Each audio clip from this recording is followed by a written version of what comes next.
And this is something, it's presented by SOL, the Society for Organic Urban Land Care. We are working on this with support of Gaia College, and we've been getting sort of some additional just promotional support through groups like Canadian Organic Growers and Regeneration Canada. We're not formally partnered yet, but we're sort of heading in that direction on the series. And we've certainly been getting some support through Master Gardeners of Ontario, although there's nothing official there. And thank you everyone for coming this evening. And if there's any issues or that cuts out, this is being recorded, so you will have a chance we'll get it posted in the next day or two and add to the website. So if you miss anything, you'll be able to catch it up. And I'm going to go ahead and bring up the proper introduction for Isaac. So this session is, as I said, it's the second in the series, and the theme is urban green space and land access. And Isaac is going to be presenting, Isaac Crosby. And Isaac comes from a small farming community called Harrow, Ontario, which is located 30 minutes, sorry, I have all those pop-ups because I'm also host. Isaac comes from a small farming town called Harrow, Ontario, which is located 30 minutes south of Windsor. He's proud of his Ojibwe Black Canadian heritage and looks forward to sharing their histories in this session. He studied landscape horticulture at Tech at Humber College and currently leads the urban agriculture program at Evergreen Brickworks. He incorporates his traditional First Nations farming with his colonial education to grow great crops, to teach others, and to do his part for saving the earth. So take it away, Isaac. All right, thank you very much for that great introduction. Well, hello everyone. Hope you can hear me out there. Like you heard, my name is Isaac Crosby. I am the lead hand at urban agriculture at Evergreen Brickworks. And I'm here to talk to you about how being at Brickworks for the past 4 years, we got a chance to help indigenize Brickworks. I'm also going to show you a little bit of pictures of what I've done and doing at Brickworks, and talk to you about some of the projects that I will be leading coming in the new year. But first things first, welcome. So I've been at Evergreen Brickworks for 4 years now. My first year there was quite interesting. I started there. I got it through Miswee Beak, which is First Nations Native Aboriginal Employment Agency in Toronto. I started there by the help of my neighbor who wanted me to get to work there. So I got into that way. And one of the first things there, I realized that, wow, we don't have a lot of First Nations people down here. And the more and more that I was asking questions around like what's going on here, and asking questions within the community, come to find out that within the community, a lot of the community they weren't really interested in coming down to Brickworks because they felt it was too Western European and they didn't feel invited or accepted down there. So that kind of sparked things in my brain, like what can I do to get the community to come down here? What can I do and how can I do it? But at that same point in time, I had a manager named Lisa who loves to push the envelope, just like I do. And she saw that within at that time in Canada, there was money coming from INAC, Indigenous Northern Affairs Canada, to help places create space for Indigenous people. So she jumped right on it, and she came to me and another coworker of mine named Ashley, and asked us if we would be interested in helping out with this grant and filling out the paperwork and building programs around it. I was all gung-ho. I was like, perfect, let's do this, because we are missing this down here. We have this beautiful space in the middle of Toronto, surrounded by forests, and everybody else is down here but the people who are originally from here. So we went through the stages of doing it. We had to come up with certain programs. So after about a month or two of writing the kind of programs we wanted, we based all of our programs around food, around Indigenous agricultural techniques, which is where I specialize in. So we came up with the programs called Food, Medicine, and Ceremony. Our first one was to look at food and how food is food is what thrives, what makes all of us thrive. Food is our medicine, which can also go to our ceremony. And within First Nations cultures, we have been taken away from our land, taken away from our food. So we started with the food, we started with the indigenous agricultural techniques, and that's where I would have the children and the youth come down, and we would work the land on top, teach them about the techniques that I know, and see where they wanted to go with it. Because at the same time, I realized that a lot of First Nation youth, they were starving for the use of land. They're starving to be on the land and touch the earth, but didn't have any place to really go and do it, other than being in school and planting things inside the containers. Whereas at Brickworks, we had a chance to actually plant on the ground and in containers. So going through all of the food one, looking at all the how to grow three sisters, how to do more than just three sisters, intercrop planting, certain kind of plants that we have that we would have within our First Nations communities. Another thing I decided to do was always push the envelope, and one year decided to grow rice. So growing wild rice and regular rice, you want to call it regular rice, in containers to just do something different. So we got through the first program, which was very, very successful. Our next one was medicine. So we're just piggybacking on top of the food one, using food as our medicine. So going through all the food, going through corn, going through sunflowers, and looking at the medicinal value of them within First Nations communities and how we actually use them. And then the ceremony part came with us partnering with Council Fire and Bear Standing Tall. All this, if you look at it right now, you're like, wow, this looks amazing. But I'll tell you this right now, in the beginning, it was difficult because we kept getting pushed back. The garden you actually see behind me with the green screen and whatnot is the Indigenous garden. In the beginning, there was none of this stuff was there. When I was asked to take over that garden, I said, sure, I can take over. It makes it into a beautiful space, a beautiful place. And so I said, okay, as long as I have autonomy over the garden. So my first thing was to do in the garden was to build 7 sunflower mounds to make sure that the earth was healthy. Because sunflowers help clean the earth for you. That's the first thing that we always do. If we think that our earth is contaminated, we'll do sunflowers. We'll do a version of Three Sisters, sunflowers, beans, and squash in the grounds. That was my first year there.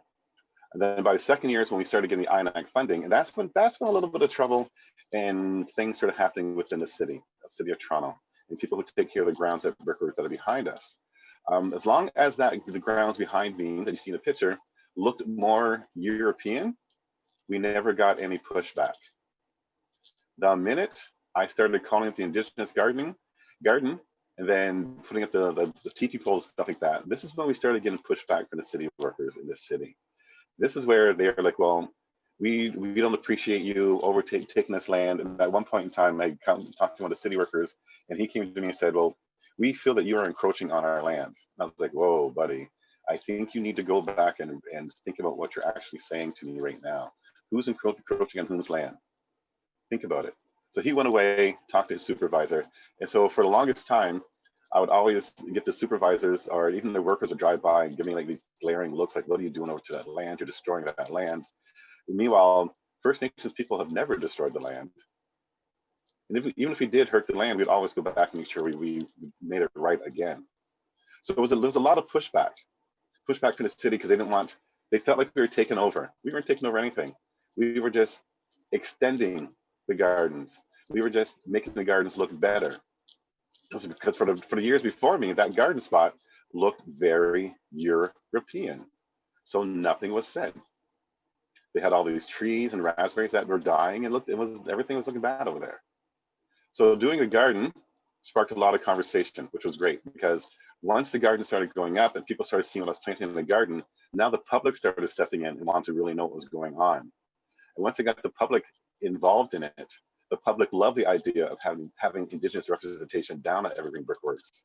They were like, we need this. We need this education. So I just kept pushing forward. And in that garden space, this is where, in that certain space is where I would meet all the elders and medicine keepers that would come down to Brickworks.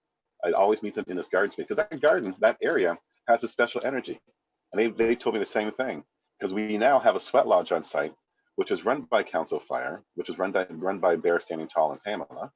And when I met them, they said, Bear Standing Tall, I was in the middle of the garden. I seen him come out and I talked to him. And he was looking for a sweat lodge space. He goes, I think this might be the space. I said, yes, please. please, let's have a sweat lodge next to the garden. Let's have a teepee next to the garden. Let's build this space out into the Indigenous center of Brickworks, because this is what is calling us. It called me from the first day, and now everyone else has come down here and they're feeling it. So let's push our plan forward and push this envelope. So with us deciding to partner with Bear Standing Tall and Council Fire and have the sweat lodge, that opened up a whole other can of worms within the city of Toronto. There was pushback, then there was non-pushback, and there's pushback again when supervisors left and nobody was talking to each other. But we just kept going. We kept pushing forward and pushing forward because we knew within our hearts, within our souls, that this was right, this needed to happen, especially at Evergreen Brickworks, especially by the Don River in the valley. I mean, I don't know if anybody has not been to Brickworks, or you've been to Brickworks in Toronto, but it's an oasis in the middle of the city. When you're there and you're walking around, you're surrounded by the forest, and it's an absolutely beautiful sight. How they turned this old mining site where they used to mine for the clay to make bricks and made it to this absolutely beautiful site. The only thing that was missing was Indigenous representation. I'm not the first person to try to do the Indigenous representation. All I did was pick up the torch that was left for me. Because there was a woman before me named Liz Leckie, she was carrying the torch for the longest time.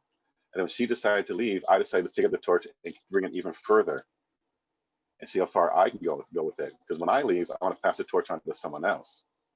And just make sure that they don't have to go through what we had to go through with the city, with people walking by wondering what's going on. Especially, I would just say the city and city workers, they're doing their job, but they do need to have more sensitivity training when it comes to certain things. So going through all the battles and talking with them and having meetings with the city, if people who know me know that I'm not one to really bite my tongue.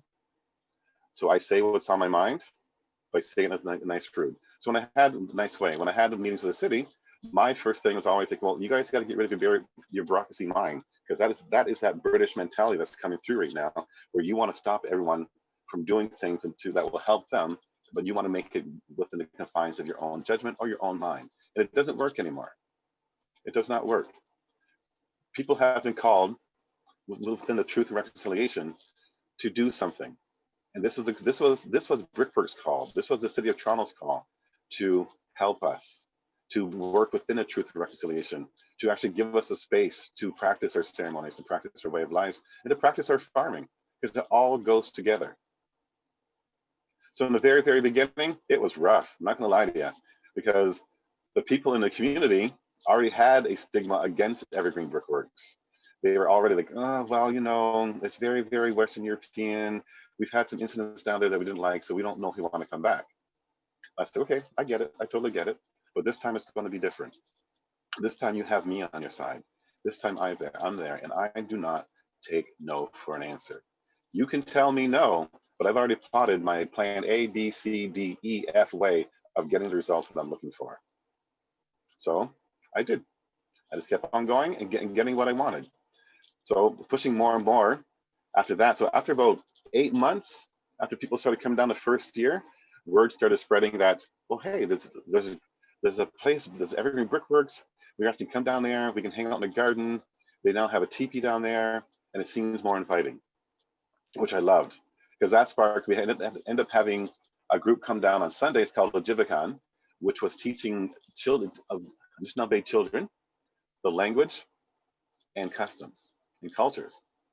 So when they would come down every single Sunday, and what they would do, they would have in-class training or teaching of the language of corn, of all the plants and the trees. And then they would come out into the garden with me, and we'd go through the garden and look at things and talk and say things in Ojibwa language, right? It was a successful program. On top of that, we've always had Wandering Spirit School come down for years. But this time around, now that I was down there, I would have the Wandering Spirit School, which is First Nation school within Toronto. A lot of the youth want to learn about agriculture.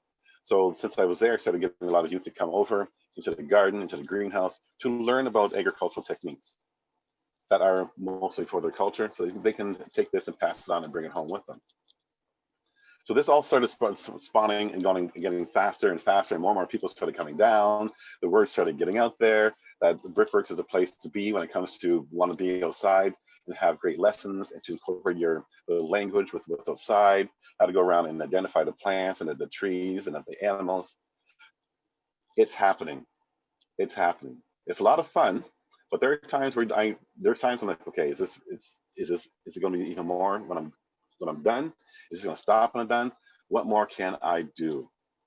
So what more can I do? It's just pushing more of the envelope of growing certain things, like talking about Apios americano, the groundnut, or sometimes they call it potato bean, growing certain foods like that that are traditional within our culture that we no longer are eating anymore, and bringing them back.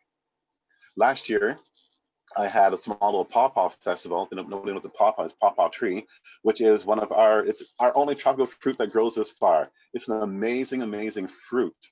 I only thought that it only grew as far as Toronto. I found out it grows as far as Ottawa, which I'm loving. We need to have this fruit everywhere. So last year we had a little tasting. So the tasting, what I wanted to do was to get the First Nations community, people within the community, to come down and try this fruit, because I found out that a lot of us have never tried this fruit. I grew up on the fruits that grew wild where I'm from until the development came and cut the trees down. So I remember this fruit. So when I had the people come down for the pawpaw tasting festival, I told them flat out that when you taste this pawpaw, what's going to happen is that you're gonna feel this rush of energy, and what it is your blood memory kicking in, and remembering this fruit from our ancestors, and watching their faces light up and their eyes get big when they first tried it. They're like, "Whoa, this is one of our traditional foods." I go, "Yes, well, this is what we need to start bringing back." So with that, end up getting more pawpaw trees and planting around site. Now we have these pawpaw containers. I'm showing something different again, because most people say that pawpaw trees can only grow on the ground, which they can, but if you put them in a container, you just have a little bit less fruit. So now we have these nice sized containers on site that are housing pawpaw trees. We have about, I'm gonna say about 7 pawpaw trees planted on site, and we have more to go. Because we need to bring this food back. We need to bring this tree back. We need to make sure we take care of the swallowtail, right? Which is part of the butterfly of the pawpaw tree. So this pushing envelope like that, and making sure that I stand steady on my 2 feet when I hear no or get kind of discouraged from the powers that be, and just say, you know what, no is fine, but I'll find another way to do it. As long as you come along with me, you will have a great journey with me, and this will look good on your part. But if you keep saying no, then you're going to be stuck to where you are all the time, and nothing's going to get done. All you're going to do is have empty promises for First Nations people. So maybe it's in your best interest to start saying yes and start working with us. So slowly and surely that is starting to happen.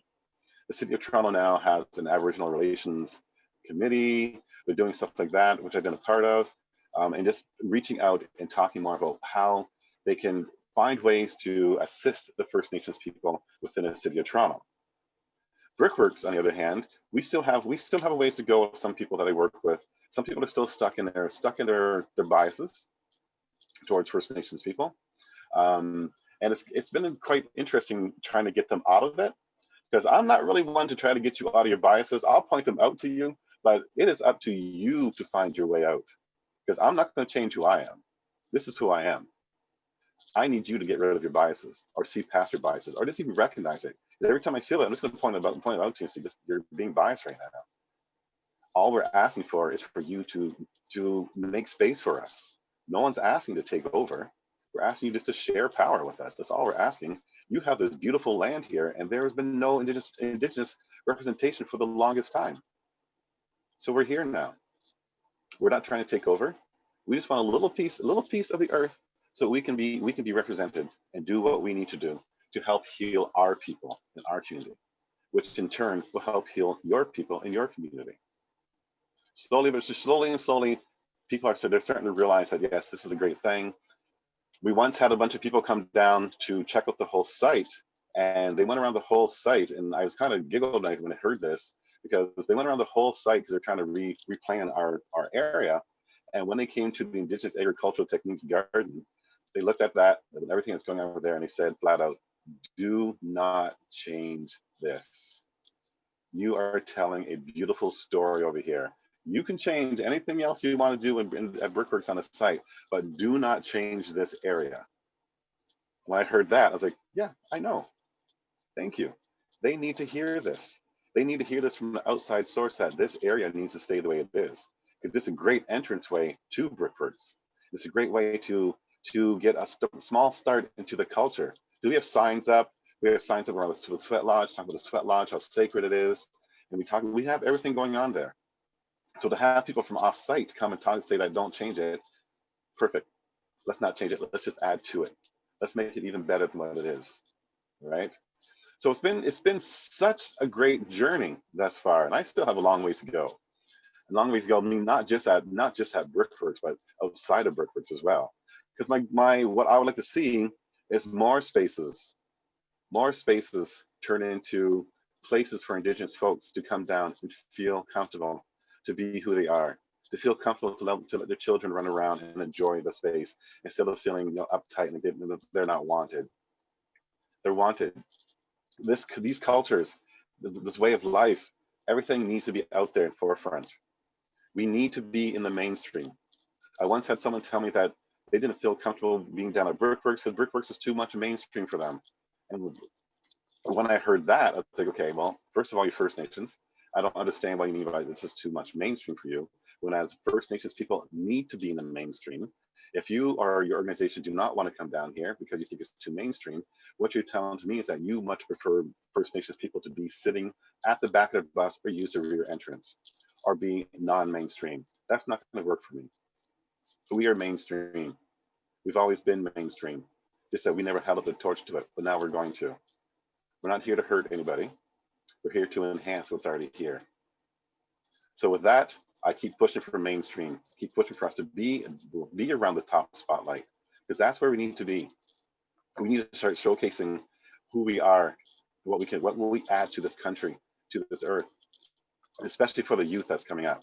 I mean, looking at the youth now, they have taken this torch and they are running with it way more than the adults are, because they see that they are much needed, that they need to be represented in this country, in this city, on this earth. So I love the fact that they're going with it, and the fact that they want to be mainstream and above, and push the envelope in the mainstream. And so I'm 100% behind them. Keep pushing, keep pushing, keep pushing, because that's what we're supposed to do. We're supposed to keep pushing, and keep a smile, and keep helping people be behind us, help them bring forward their ways of life, their confidence, and their love of themselves and their culture. We cannot stay behind. When it comes to being in places like Evergreen Brickworks or any of the parks around the city or city parks anywhere, it's great. It's great for us to have sort of a, sorry, my ear thing's falling out. It's great for us to have a space that we can make into a place, as I said earlier, because the representation needs to be there. We've been underrepresented for the longest time, that when we start standing up and asking for representation, people seem to get offended and afraid. They think that we're automatically going to start taking over, or that we're just going to get up there and start complaining. That's not the case. We are just looking for a place to say, hey, we can come here and hang out and hang our hats, take off our shoes and relax like everybody else, and not have to worry about other people complaining or not liking us. So we must keep pushing forward, and I will keep pushing forward for that, especially when it comes to horticulture, landscape horticulture, urban agriculture, stuff like that in the city of Toronto, because there's very few of us who are First Nations who are actually out there doing this work and doing it to the best of our ability and best of our knowledge. There's not a lot of us, but when we do it, we do it well. I look at my life, like where I want to go with it, and being a farmer by blood, being First Nations, being Black, being a lead hand in urban agriculture, and realizing that I have been put on a soapbox by people. I've been asked to do and lead a lot of projects, stuff like that, which is great. But when I'm up there, I make sure that my fellow brothers and sisters within the First Nations community are standing side by side me, so that we can always lift each other up and show everyone that, yeah, we're here. We're here. We may be drowning in horticulture in this career that has a lot of Caucasians in it. Our voices are not not heard a lot, not until really recently, when now that more and more people are getting involved in First Nations gardening, i.e. Three Sisters gardening, which I love. I love it because it's giving people a chance to start somewhere. But when you start at that one spot, make sure you keep moving and going further with it. Don't just stop at the Three Sisters. Start looking at everything. Look at different ways of how we garden. Push the envelope and put these gardening techniques within your gardens, within your communities, within your schools. And don't be afraid to reach out to us. Don't be afraid to ask questions, because many are, which I find. Like, just ask questions. You may hear no, or you may hear yes, or you may be told, well, I don't know the answer. Find somewhere else. You know, I can point you in another direction. It's a great journey. It's been a fun, fantastic journey for me. Like I said, I grew up as a farmer in back home, Southwestern Ontario. Our basic choices were you basically could farm or work at one of the factories. I didn't want to work in a factory. I saw what it does to other people and heard their horror stories, and I was like, no, that is not for me. I mean, I've done other things in my life, but I've always come back to gardening. I've always come back to taking care of the earth. I've always come back to making sure that somewhere, somehow, I can do my part to make sure this earth looks better and feels better.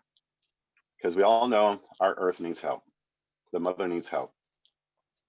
The climate needs help. And if we can somehow adapt more and more Indigenous ways of gardening, of farming, we can actually help this earth. And I'm not just talking about this Indigenous within Turtle Island, Indigenous around the world, because Indigenous people around the world always worked with the earth. They never destroyed her. They worked with her, because we have an obligation to her. That's why. We have an obligation to take care of our mother and take care of our house. I mean, you don't want to stay in your house too much when it's dirty and falling apart. You're going to try at one point in time to fix it.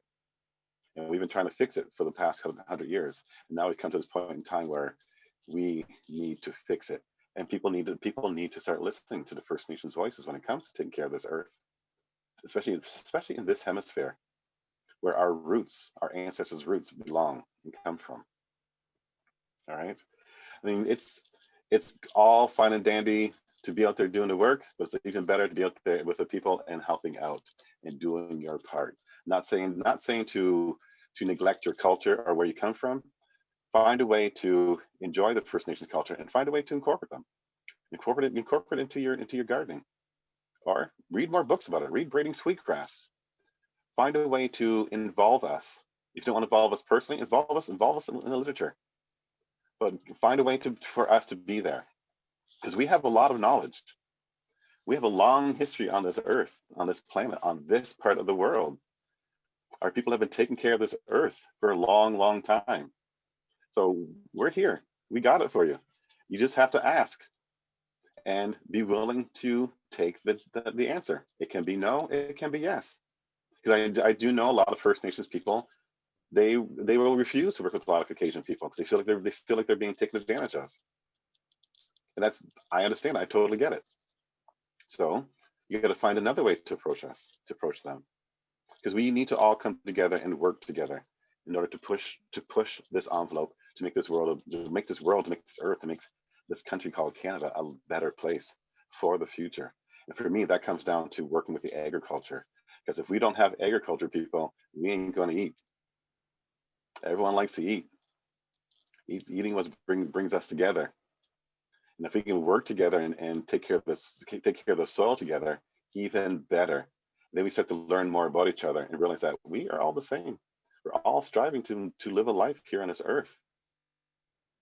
It's amazing that we can do it, that we have a chance to do it, that we just need to get out of our own ways, our own way, to look and go, okay, I can do better than this. I'm better than this, and just doing it. What I want to do now is get off the talking soapbox and show you guys a few pictures, few slides of what I do at Brickworks. I know you guys see the picture behind me. You can see my hand, my hand. See the picture behind me? So that's part of the garden. That garden right there is we'll call the Thrive Garden. I still call it the Indigenous Agricultural Garden, Indigenous Garden. So that garden was the first garden I took over at Brickworks. I'm going to show you some slides of pictures of the youth that I work with and what I've done. So one of the slides, you see a group of youth, and these youth were youth from NDG, 7 Indigenous youth that I got to mentor all summer long on urban agriculture at Evergreen Brickworks. And I had one of the best experiences of my life with these youth. They were so attentive. They never wanted to leave Brickworks. Whenever I would see them in the morning, they would come down to Brickworks. I would see them either walking down or getting other parents' cars. And they always had this groggy look, like, ugh, like they're so tired. But the minute they got into the forest and started walking around, they just brightened up, and all this energy came back to them. And I was like, aha, you guys need to be outside in the forest. This is what you're missing. You're missing being outside with the animals, with the trees, with nature, and bringing in all that extra oxygen. That's okay. So every time they would show up, I'd always make sure that we do ceremony, and then we'd go for a nice long hike and go through and identify the trees, the plants, and talk about certain ones, and looking at all the plants, and just, say, no, that's a medicine, that's not a medicine, you can use this for that, and getting their knowledge base to be deeper and more understanding of the plants that are around them. So what I'm going to do now, provided that I can do it, I'm going to open up my PowerPoint. So bear with me. Me and technology are like, whoo, we are the best of friends. Hello? Everyone still with me? We're still here. You've turned Awesome. off your video, but we're not no. seeing your screen share yet. Okay. This is me and technology. Yep. So I did set it so you should be able to screen share. Awesome. It just doesn't want to come up on me, that's all. There we go.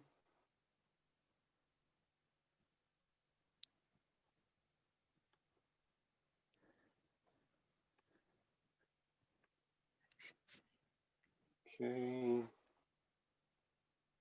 Why doesn't it want to come up on me? All participants. I will find it. Bear with me, folks. I'll keep on talking. So, where is it?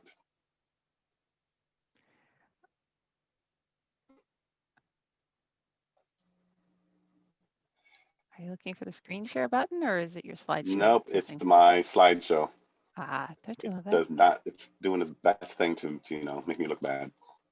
Oh, well, they always know when you're live. Now I can't find a Zoom. What's going on here? Well, you are screen sharing now because, oh, wait, no, never mind. That was my stuff that popped up. I clicked something. You're screen sharing. No, you're not. No, my folder of files popped up. Okay. Did you have it open today by any chance? Yes, I did. Yes, are you using a Microsoft system?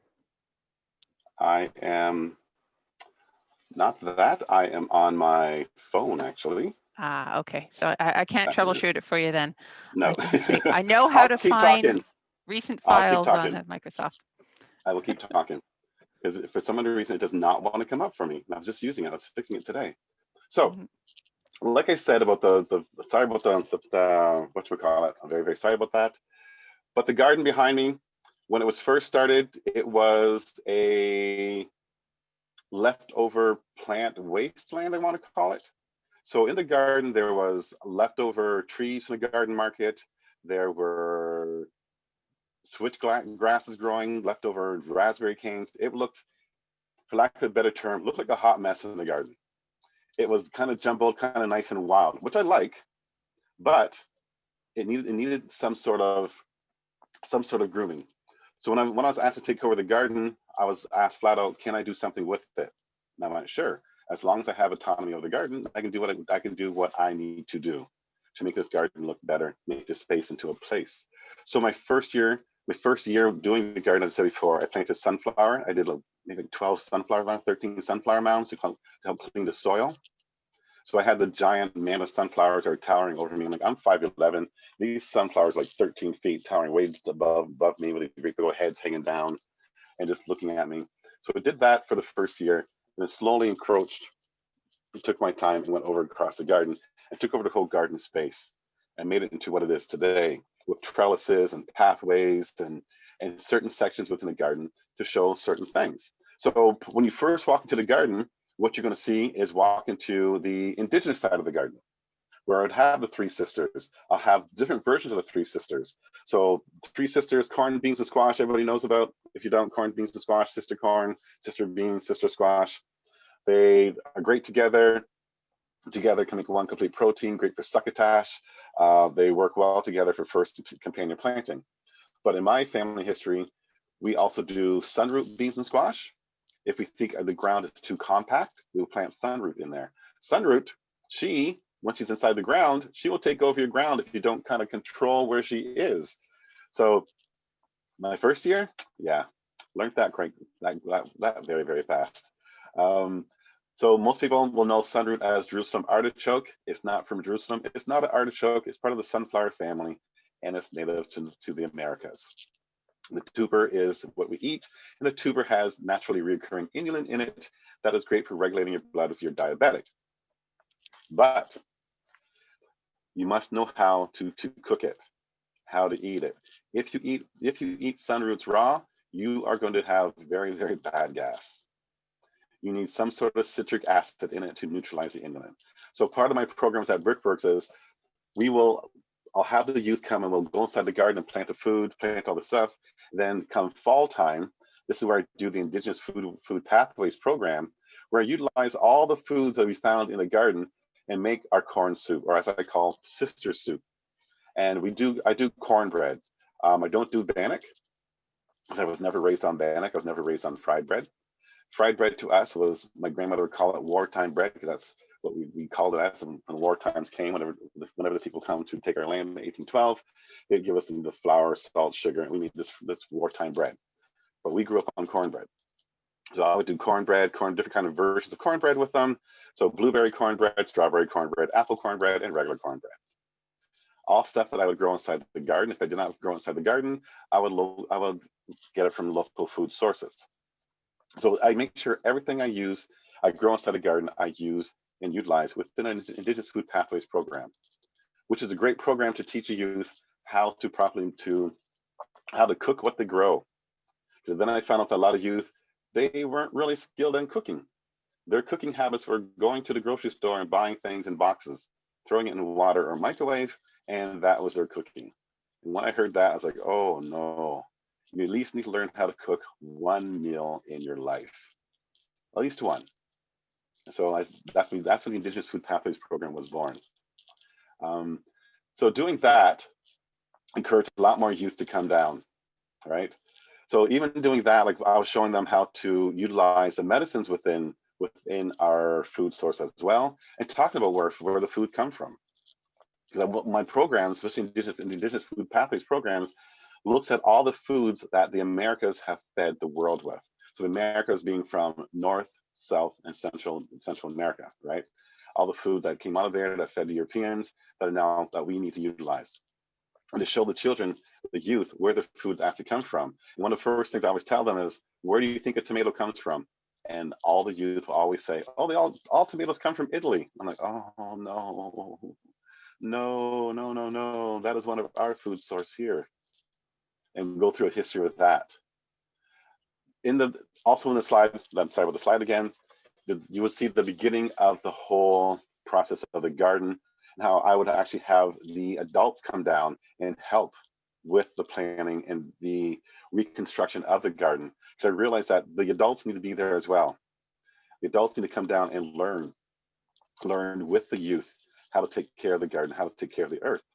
And guess what? The adults came down. They loved that experience of grounding, of being part of the earth and being part of a bigger project. So when I had the youth come down, certain youth come down, they always migrated to the garden.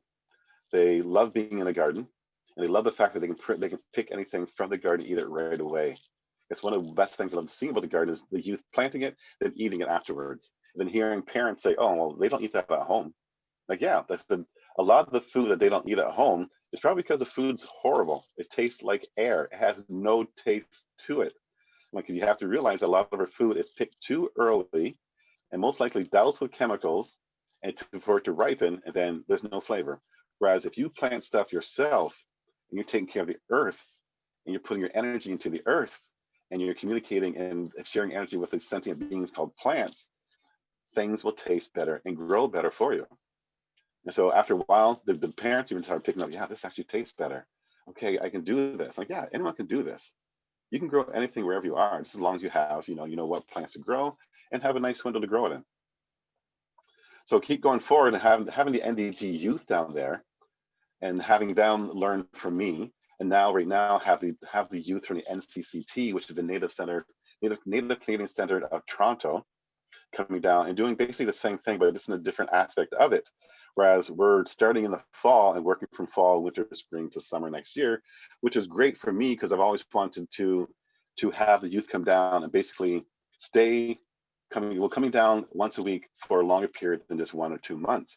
I would love to have them come down from the beginning and go through the whole cycle, learn from the beginning, and go all the way to the end to harvesting, to saving the seed.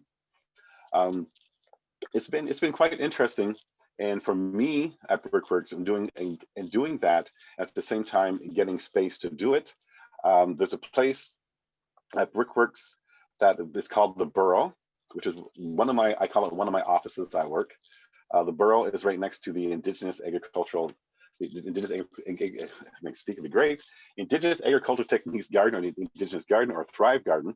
And for me, it's been such a focal point because this is a place where I call it free space for the indigenous youth to come down and be free and not feel like they have someone watching them all the time.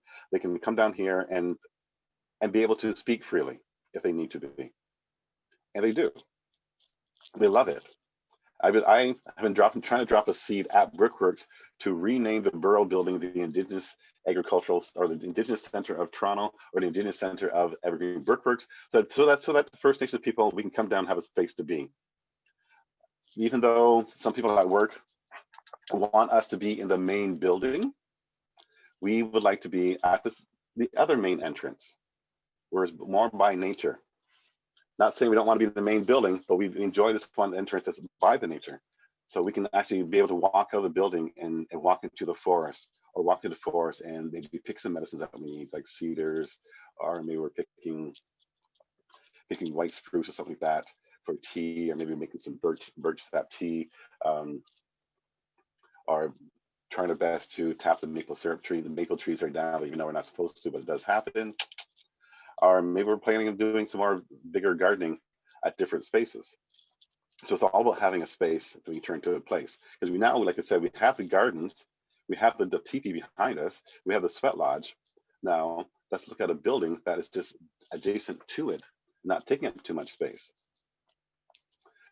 It's going to be interesting this year because the program that I did with INAC, the Indigenous and Northern Affairs Canada grant money, the funding that we got, that was for 3 years. And every year they gave us $50,000 to help indigenize, to create Indigenous spaces, place at the Brickworks. Our program was absolutely successful. I'm not to toot my horn, but a lot of my programs are very successful. So I put my heart and soul into it. Our program was so successful that the people who gave us the money came back this year and asked us, would you like any more money to create any more programs at Brickworks?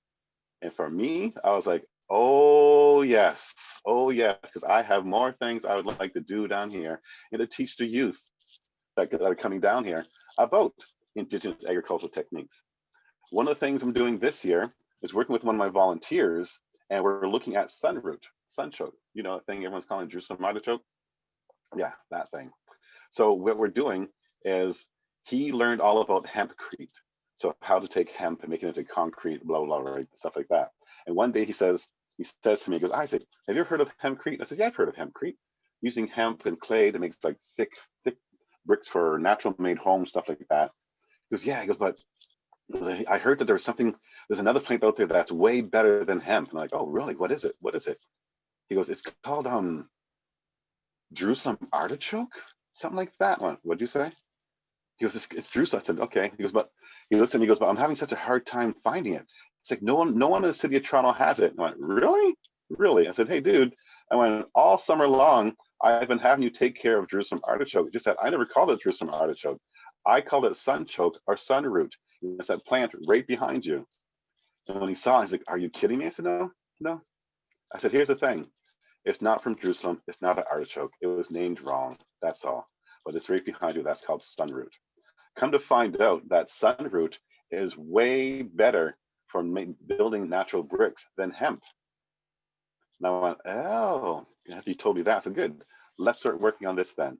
Let's find a way that we can harvest all the sunroot we have here. Because with the sunroot, we're really using the tubers anyways. So we're just using the stalks to make this hempcrete. Let's grow more sunroot. And then what we need to do is dry it out. And what I want to do is have Indigenous youth come down. I want to show them and teach them how to build their own clay bricks, these bricks out of sunroot, going back to a natural home, doing something different instead of looking at concrete and all this stuff like that. That's the next thing, pushing the envelope with this new money that's supposed to be coming forward, knock on wood, and then looking at more containers for pawpaw trees and looking at building a different version of a container to grow wild rice in. So I did grow wild rice in a container because I was told I couldn't do it because wild rice needs water to move around and be more free. So the way I got around that is that I put fish and frogs in the pond in this big container I had. And every day when I walked by, I just moved my hand across the rice and I disturbed the water. And it worked. It worked. Didn't get a lot of rice, but I got enough rice to say, okay, I can do this better. Because these are just experiments that I was doing after when people said you can't do that. And people who know me, the minute you tell me I can't do anything, I'm going to do it. And then what I'm going to do is take your email and take pictures of it and send you an email every week about this thing, showing you how this thing is growing, how it's succeeding. Because you told me I couldn't do it. Because you can't do it doesn't mean I can't do it. That's all. So with this new funding that we're going to be getting, like I say, hopefully we're going to get, we can actually push the envelope and guide Brickworks along, not push them, but guide them along to increase more places, more spaces to be indigenized at Brickworks. Because it's a big place. It's a very big place. And to have more Indigenous representation there will only benefit it. It will not harm it at all. So I'll just keep pushing the envelope. I would love to see a powwow happen down there. I would love to see more gardening. What I would really, really, really love to see at Brickworks and in the Valley is to have a pawpaw orchard. Because for some odd reason within the city of Toronto people are afraid of fruit trees, especially pawpaw trees. I'm like, really? Put them in the valley. Put them in the valley. They're away from all the homes. It's in the valley. Pawpaw trees can take more water. They can take wet feet. The valley likes to flood. Put them in the valley. Because right now what's going on in the valley at certain spots, all we have is that dog strangling vine that's everywhere. We have these invasive species that are everywhere. And then they'll come down and they'll either spray some sort of chemical or do something down there. I'm like, put a pawpaw orchard down there. Let's start celebrating the pawpaw tree. Let's start celebrating, whoops. There we go. Let's start celebrating the groundnut. Let's start doing something different. Because what we've been doing in the past has not worked. So we must push the envelope. We must tell the city, ask the city that we need to do something different. Thank you. It's fun doing what I do. I have a lot of fun out of it because I will always stand on my two feet and find another way, especially like I said before, if you tell me no, okay, that means I got to start plan B and plan C to find a way to do it because it's going to be done because I know it needs to be done. It's not going to harm you. It's going to actually benefit you to have certain things on this site, right? But it's working. But I will say this one thing, when it comes to being who I am, First Nations and Black on the site and working in gardens, happens to me a lot. I will always get a lot of older white men that will come by and try to tell me how to garden. Oh, well, you should do this and you should do that. And I would never do that. And I'm like, oh, well, thanks for your input, but I sort of know what I'm doing. I've been doing this all my life. I said, my way of gardening is totally different than the way you garden. Because I was brought up that everything you need for your garden, you can actually find inside your home. You just got to look for it. So that's what I show people. That's what I teach people when I'm down at the site. And I show especially Indigenous youth that you don't need to spend a lot of money on your garden. A lot of stuff you can find in your home. and you just gotta pay attention to it, or come down and listen to me, because it all works. I do everything on the garden. I do everything there. If I haven't done it personally, I'm not going to do it in the garden until I've done it. And people are coming down, and now they're starting to come down more and more and just hang out in the gardens, or just walk through the gardens and just enjoy the space. Especially during COVID, like the first lockdown, for me, I've always been at Brickworks since the first lockdown. I've not stopped, because I realized the benefit of those gardens. I knew that people needed to see gardens growing. They need to come down to Brickworks and be like, okay, this looks amazing. This is going to take my mind off what's going on. And that's what started to happen. I would see people who be walking around and like, okay, we need this. We love this. More of this, please. Like, sure, let's do it. Let's do it. So what ended up happening, at the site of Brickworks, we used to have Ripple Farms on site, and they were there for a year and a half, and something went on with them, and they kind of disappeared. Now that they took their container with a greenhouse on top of it, they took that out of one spot. That just opened up more spots for me to garden in. And guess what? Yes, I did. What I did was, now at one spot across the garden, we have 3 containers in front of it that have two apple trees and 1 pawpaw tree. Behind that one, we have the pawpaw tree containers. Behind that, I have these big containers, which I always called my last chance for romance garden. Because what it was is that it was all the leftover plants from the garden market on site that they never sold, they were going to get rid of. And I said, no, don't compost them. Give them to me. Let's grow them. Let's keep the cycle going. I mean, if you don't want them, maybe someone in the public will come by and take them, or help grow them, which is what always happens. That leads me to one thing about my gardens. One thing that, how to put this, that kind of irks me about my garden is that people think that I have problems with animals. I don't. For me, it's the 2-leggeds. It's the people who come down to my gardens and keep taking the produce before it's ready.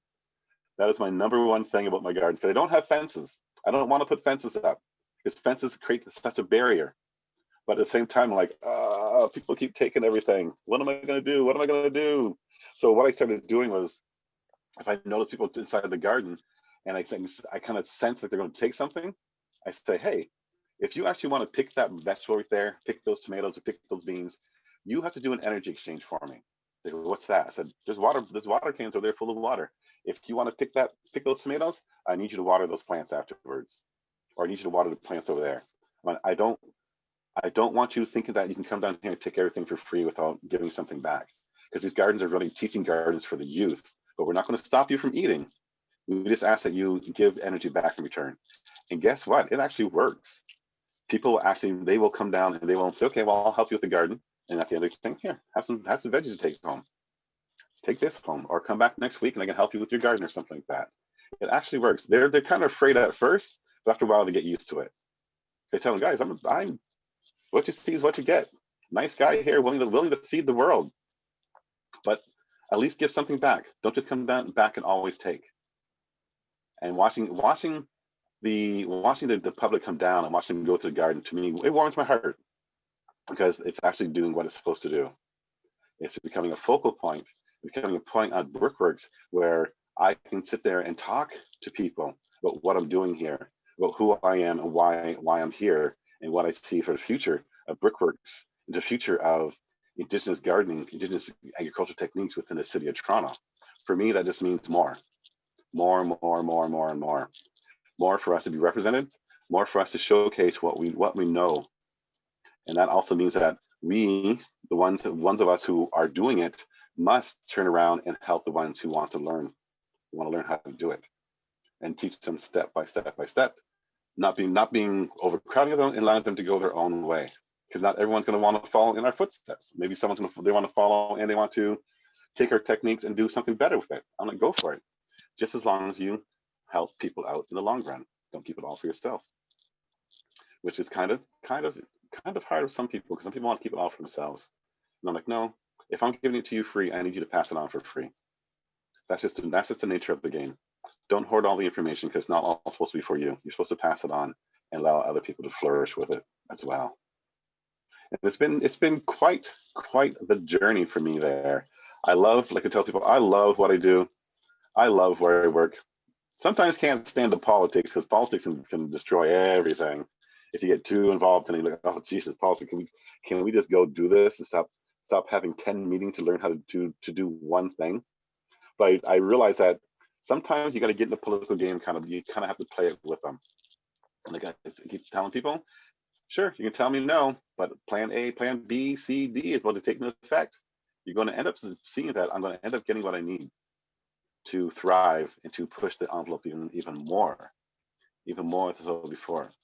At Brickworks, we have a lot of events there. We have a lot of people come down there from around the world, and it's a great way to showcase what they do, showcase what the First Nations community can do, and showcase the indigenization of Brickworks and how it's open to everyone. And I will say this right now, I don't just teach First Nation youth, I teach youth across the board.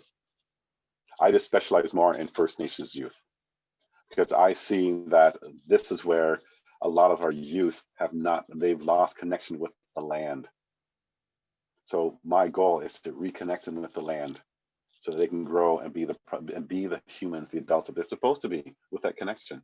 And I've seen it with the NDG youth I've had and watching them just grow and watching them and giving them a piece of paper at the beginning of the whole program and asking what kind of gardening did you know before? And a lot of them said, I knew nothing.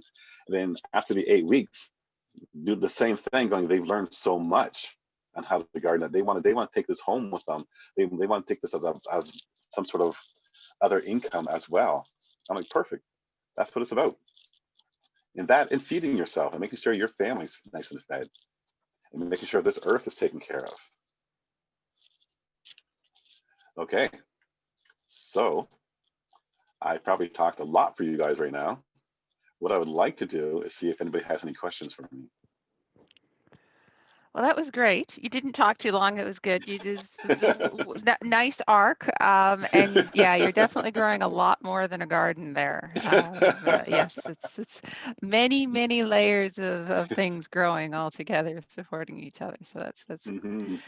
Thank you for doing that. I actually was at Evergreen Brickworks 8 years ago for a conference, and I've been watching your posts on Facebook and things over a while, and seeing the photos you're posting and kind of looking at it going, yeah, there was none of that there when there was some things that were very much landscape architect-y versions, and I'm saying this as somebody who comes from a design background, landscape architect versions of what natural is supposed to look like, and I was like, okay, this is much improved from that first version. But I noticed the same thing too. Yeah, it's yeah, the gardens, I'm like, yes, that's so much more life in the ones you're growing. It is. It's much needed. Yep, it is, and it's very good to see it happening. There is a couple questions in the chat, and I'll read them up, but also if people want to ask more, if you want to unmute and ask a question, or you can enter it in the chat and I'll read it out. So we've got a couple of questions from Sarah. One was, when you use sunflowers to remediate the soil, what do you do with the biomass after the growing season is over? Do you compost it, or do you need to dispose of it as a hazardous material? Depending on your soil, for the soil there, because it was a Brickworks site, the first year I started disposing of this hazardous waste. Because Brickworks, you need to know about Brickworks site. A lot of the site is contaminated. The only place that you can actually grow is where I grow the garden at. So I was just making sure I took certain precautions to make sure that soil was right. And it is. It's that soil. I had to seriously build the soil over the years as well, and do different kind of techniques in the garden, different kind of composting techniques, and different ways of gardening, and different ways of watering well. But yeah, the leftover waste from the sunflowers is hazardous waste, especially if you know that your garden is contaminated. Yeah, I know they can draw out heavy metals and such, the plants for that. I know when doing remediation, if it's breaking down hydrocarbons, plants and bacteria and fungi can actually break them down into non-toxic substances. But yeah, the metals, yeah, it's there. Yeah. And Sarah had a second question, which it's so encouraging to hear about your projects. Are you able to plan around being there for the foreseeable future? So it's an ongoing thing? Yes, Yep. yes, it's ongoing. It's And ongoing for me for as long as I want to be there. Right now, I don't want to go anywhere. I still have a lot of work to do at Brickworks, but I just want to make sure that whoever I am mentoring or training down there can to take the torch and run with it wherever they go. So I'm going to be there for a while to make sure that when I'm gone, that's going to be a permanent there, because great. the public, it's the public that is loving this. They come down and they just rave about, wow, this garden, these gardens are so beautiful. It feels so relaxed around here.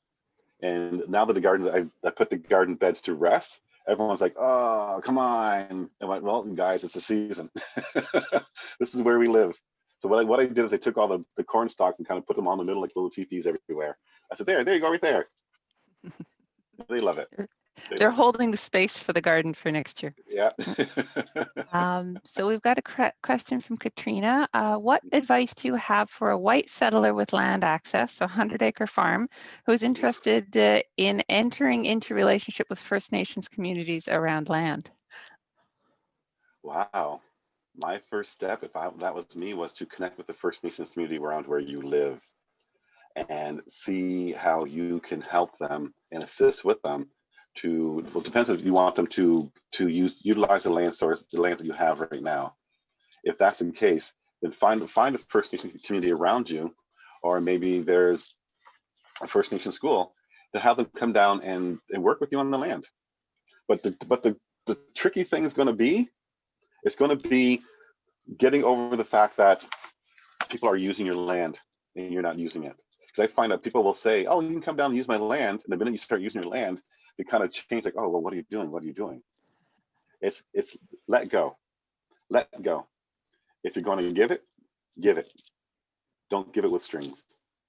If you're going to say, hey, community, First Nations community, you can come down and utilize this land, then let them utilize the land. Because guess what? They're not going to hurt it. They're going to grow stuff on it, probably grow a lot of medicines as well, and that will benefit you. That will help you in the long run, because you will learn, your land will be taken care of, will just be sitting there, and you'll build up a beautiful friendship and relationship with the First Nations community. So I say, get out there, start making your networks, start making connections, and go with that and trust your gut. I mean, the fact that you have land and you're willing to open it up and have people come down and utilize it, that is a beautiful thing, because not a lot of people will do that. So yes, please do. Please do. And where are you with all that land? Wow. Oof. 100 acres. Wow. What would I do with 100 acres? Yeah, rural places that get bigger. Whereabouts are you located? Just because there are connections that are starting to form, and so you might actually end up finding somebody else who knows, oh, the community in your area. So. So wherever you are, find the community in the area, find the First Nations people in your area, and work it that way. You were unmuted, but for some reason the sound wasn't coming through. Oh, geez. Can you hear me now? Oh, no, not you, Katrina. Okay. Katrina, because I'd asked whereabouts, but it's okay. I see you looking for things. You can also just type it in if sound's not working. Yeah, Huron County, north end of Huron County. So if there's connections that come out of the group and people go, oh, well, I know a community or a project that's having. Yes. Yeah. Help her out, please. Yep. Come on, people. Let's work together. Yep. And David, you're holding up your hand. Do you have a question? You are muted still. Better? That's better. Okay, yep, Isaac Chimigwech. What's your next steps? I mean, it seems, other than your urban forest and taking over Toronto, because there seems to be so much potential. And also, how do you see getting Black youth back to the land? Thanks. So that's a good one. Two good ones, actually. Next step is actually working with Black youth as well. That's my next step, because that is another disconnect that's happening at Brickworks. That's happening where I am.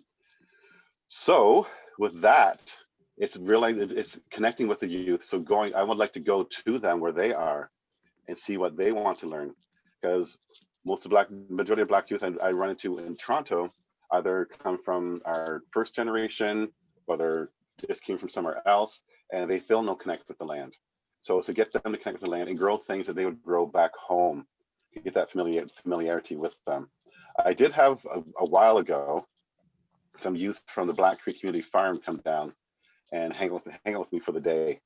And they were like, wow, you actually grow stuff down here? I said, yep, I do. And then I never saw them again. I kept thinking, well, guys, I want you to come back, because I would love to garden with you guys and to sit down and talk with you and show you that, you know, we can grow things that come from your country. You want to grow callaloo? Let's grow callaloo. But callaloo to us is also called amaranth. It's part of the amaranth family. Let's look at the connections. Let's make our connections with each other. So that's working with Black youth. That's my next step, is to incorporate more Black youth with Indigenous youth to come down and show the connections that we have with each other. I mean, for me, I'm Black Indigenous, or I could say I'm part of the darker hue of the Indigenous nation.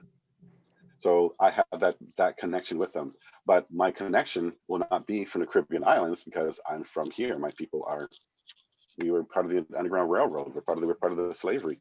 We ran north.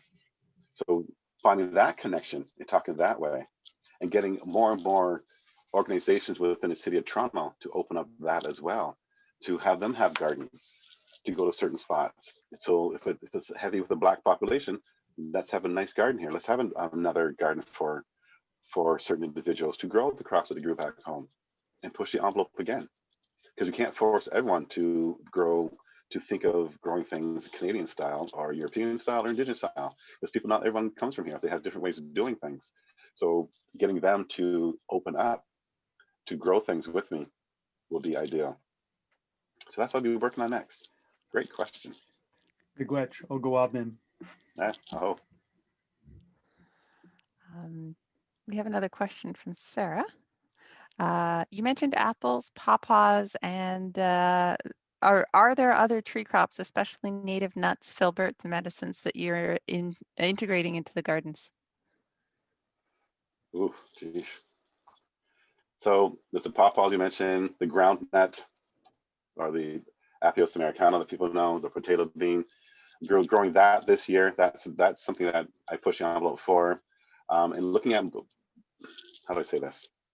I'm looking at pushing the envelope and growing things like May apple, stuff like that we grow inside the forest, or wild ginger, wild onion, stuff like that.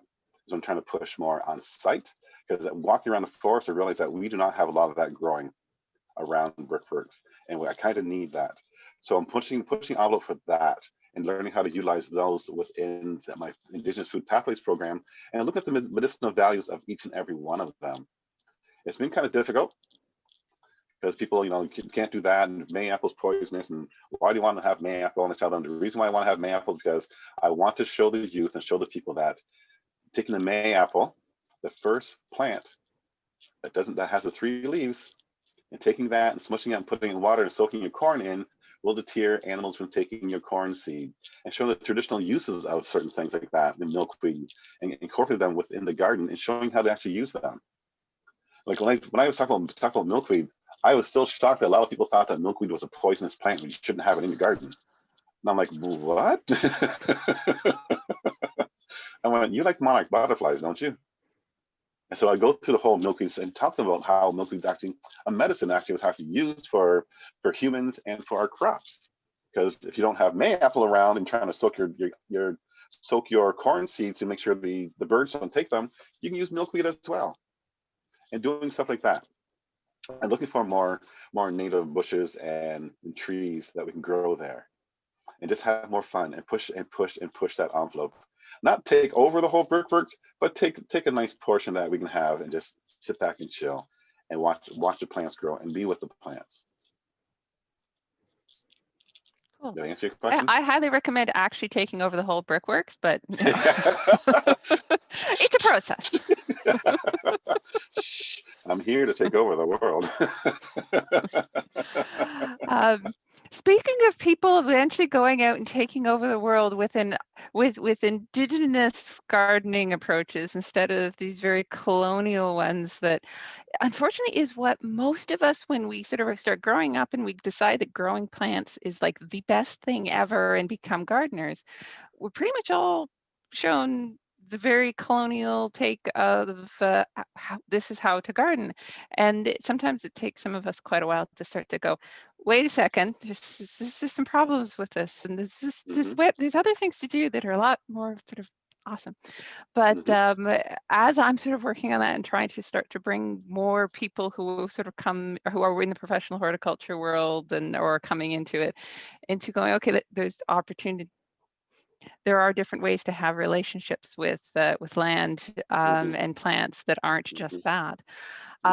But you said, you mentioned, it just sort of flew by, that some of the youth you've been working with about going out and making a living with this. And I'm going, cool, how is that actually proceeding? Because there is, I've sort of been working with the Indigenous Health Center here in Ottawa, and with it's an organization called Just Food that actually has it's part of the National Capital Commission owned land here in Ottawa, but they've got like a long-term lease on a farm, and they've actually just this year I kind of managed to get the two groups connected together, and there's a big area they've allocated for Indigenous youth or for Indigenous use and cultural use for the next, like for however long they want to be there. So they've got this long-term access to land that's in an urban space.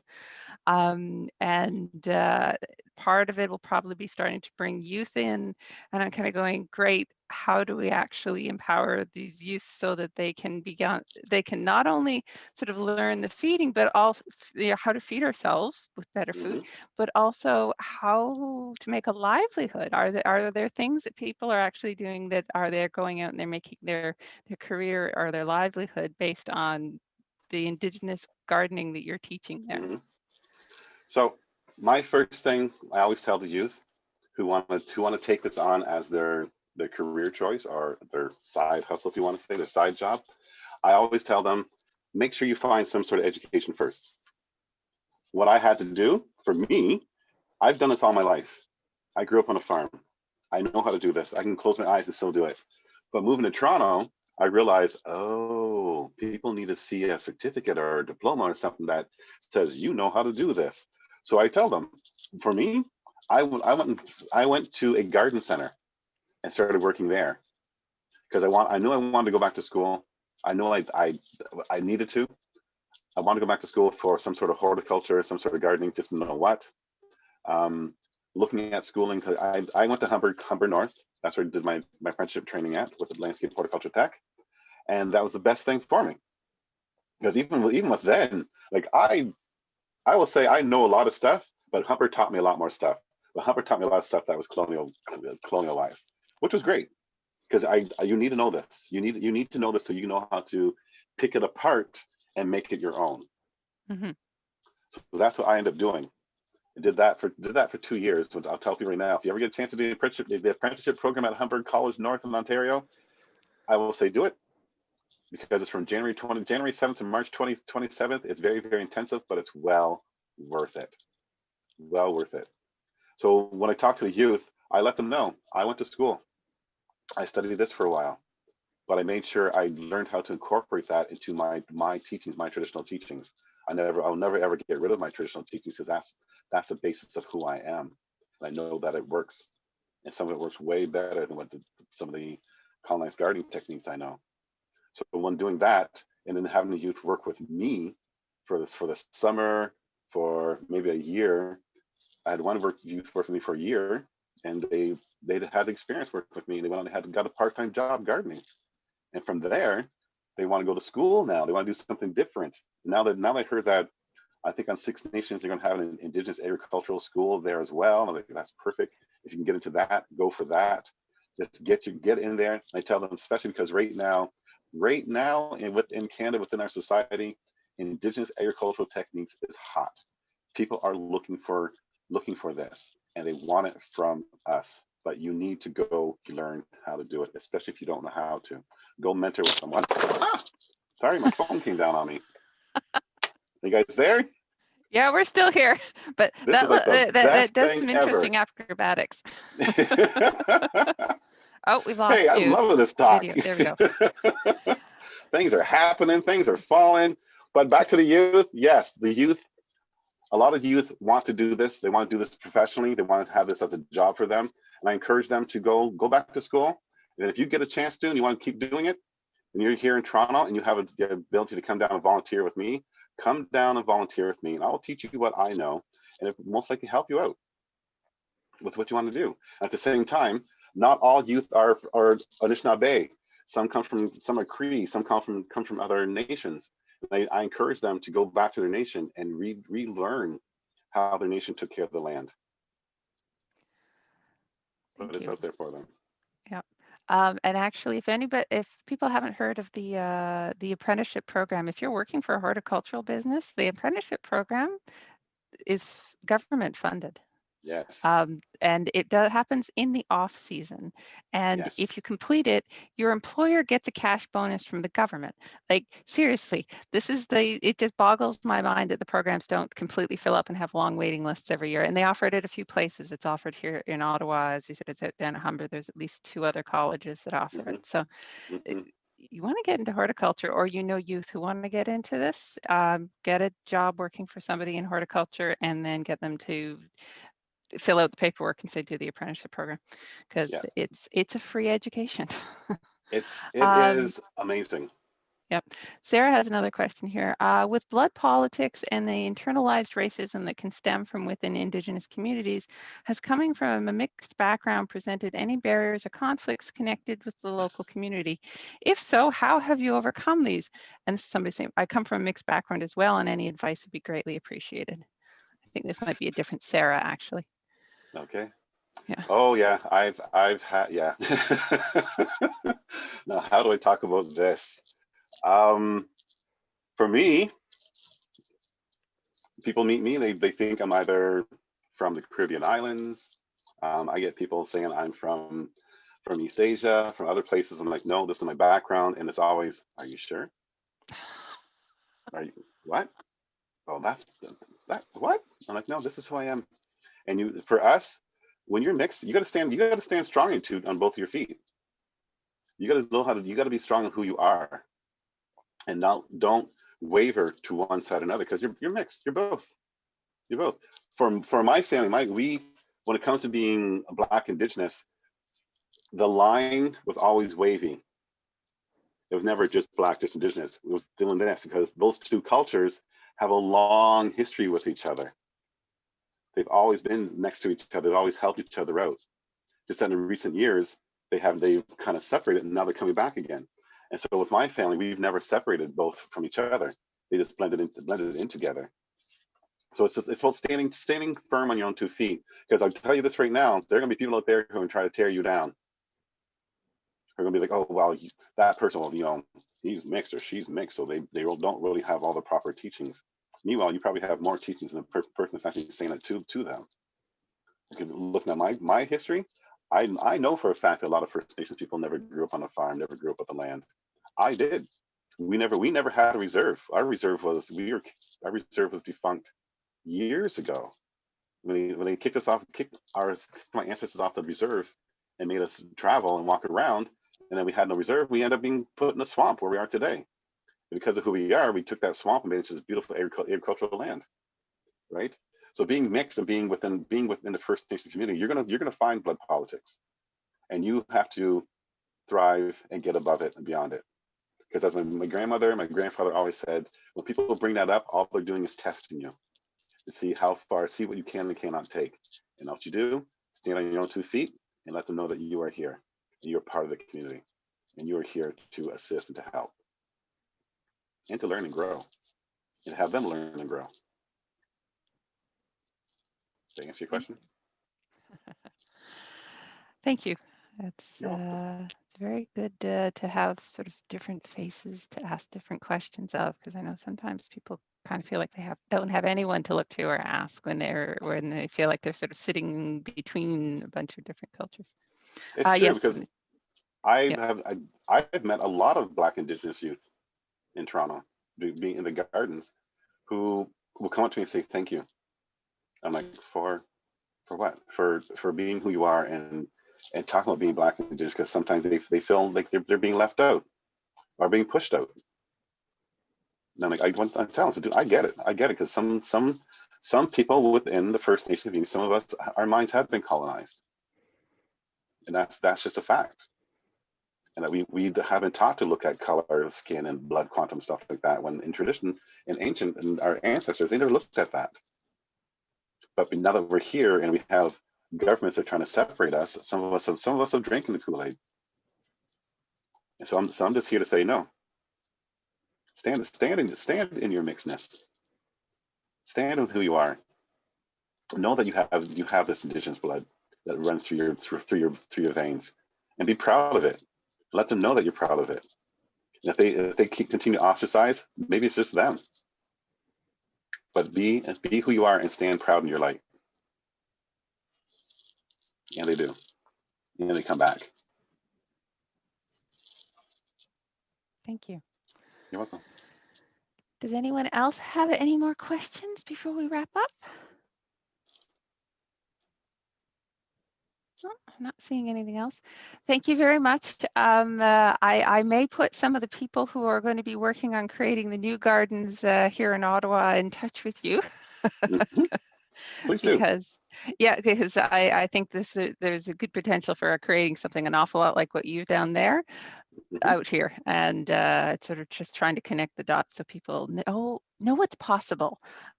Because I think they're like, oh, there's lovely access to space. I'm like, there's a lot more you can do here. There is. A way to get around it, what I realized, especially the gardens that I have, like I said, I alluded to it earlier before, that when you walk into my gardens, you first walk into the Indigenous part of the garden. So I show you how I grow things Indigenous. I have my mounds. I talk about how I do the mounds, the clay pot irrigation, blah, blah, blah. And as you move through the gardens, you get to the other side, then I go, now here's a European garden where everything's nice rows and everything's like this and everything's all pretty and everything's like blah, blah, blah, blah. I go, but here's a key with the European garden. When you walk into this garden over here, all the fruits and veggies they're right there in front of you, so people will come and take. Whereas my Indigenous garden, people, because I have the three sisters and they kind of spread out everywhere, people are like, oh, I don't want to walk in that one, kind of scared. And I'm like, really? That's actually the fun garden to walk into. Yep. So just make sure when you're doing something like that, show the difference. Mm-hmm. Yep. No, that's really good. All right. Well, thank you everybody for coming out, and thank you very much, Isaac, for your presentation this evening. It's really appreciated, and it's really cool to hear what you're doing down there, especially since I saw where it was long before you got started on those things. So awesome progress. It's really neat to see that transition start to happen and really be taking root, literally. So yes, thank you very much for this evening, and so everybody is invited to a discussion in 2 weeks. So people who weren't able to come tonight have a chance to watch the video and catch up. And that one's just formatted as a sort of a gathering circle. And we just sort of, I come up with a few sort of somewhat on topic, but general open questions. And we go around the group until we sort of fill our hour and a half. And it's a good way to start to build some connections because you're in a room full of people who are interested in this, in doing things differently. Let's make some good horizontal connections so we can help support ourselves as we're interested in actually learning about doing things that are not colonial in the garden. So yeah, it's the same Zoom link. And for everyone who's interested, we can come back in 2 weeks and have a conversation. And thank you very much, everyone, for coming this evening. And thank you very much, Isaac. That was awesome. Thank you very much. Thank you, everyone. Okay. All right. Bye, everybody. Okay. Bamapi. Bamapi. Miigwech. Aho.